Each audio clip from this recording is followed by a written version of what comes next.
जिसके साथ कृष्ण होते हैं ना, अनंत ब्रह्मांड के सारे नक्षत्र, सारे ग्रह उनके चरणों में हैं। ये नक्षत्र खराब है, ये ग्रह खराब है।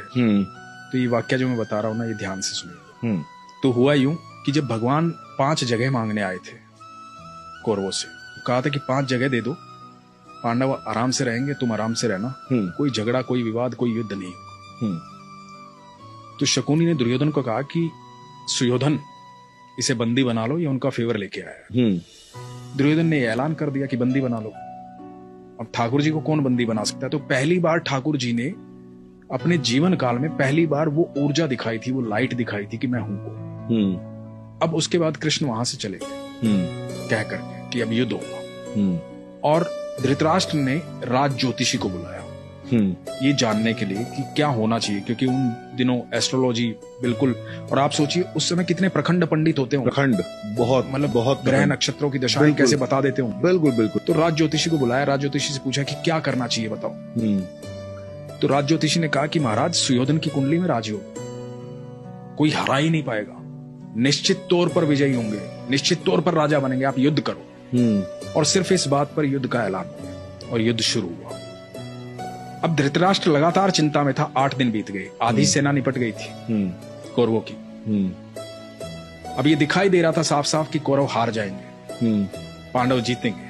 तो फिर से बुलाया गया राज ज्योतिषी को।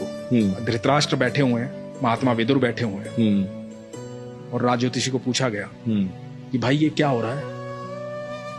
तो कह रहा था कि सुयोधन राजा बनेंगे। अब तो 8 दिन बीत गए, आधी से ज्यादा सेना निपट चुकी है हमारी। तो पता है राज ज्योतिषी ने क्या कहा था? कि वहां कोई है जिसने नक्षत्रों की दिशाएं बदल डाली, कोई है जो समय और परिधि से परे है, कोई है वहां। तो विदुर ने कहा था कृष्ण है वहां। ये बहुत कम लोग जानते हैं। हम जब भी मंदिर जाते हैं, भगवान के सामने जाते हैं, तो हम भगवान के सामने नतमस्तक होते हैं। इसके 2 कारण बताता हूं मैं आपको।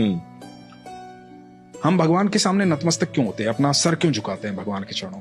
जब हम भगवान के चरणों में अपना सर झुकाते हैं ना, नतमस्तक हो जाते हैं, तो जितना बोझ हमारे इस मस्तिष्क में होता है ना, जितनी दुविधाएं चल रही होती है, सारी दुविधाएं भगवान के चरणों में गिर जाती हैं और भगवान रोंद देते हैं।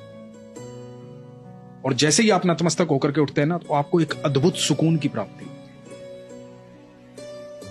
और ये क्रिया आप लगातार करते रहते तो आपके जीवन में दुख नहीं आता, क्योंकि आप भगवान के सानिध्य में रहते हैं। क्योंकि दुख की एक खासियत होती है, दुख बड़ा भोला भाला होता है। दुख जब भी आता है ईश्वर को साथ लेके आता है। जैसे ही दुख आएगा आपको ईश्वर याद आएंगे। ये बात तो है। भोला भाला होता है। दुख को बेचारे को पता ही नहीं होता तो साथ किसके चल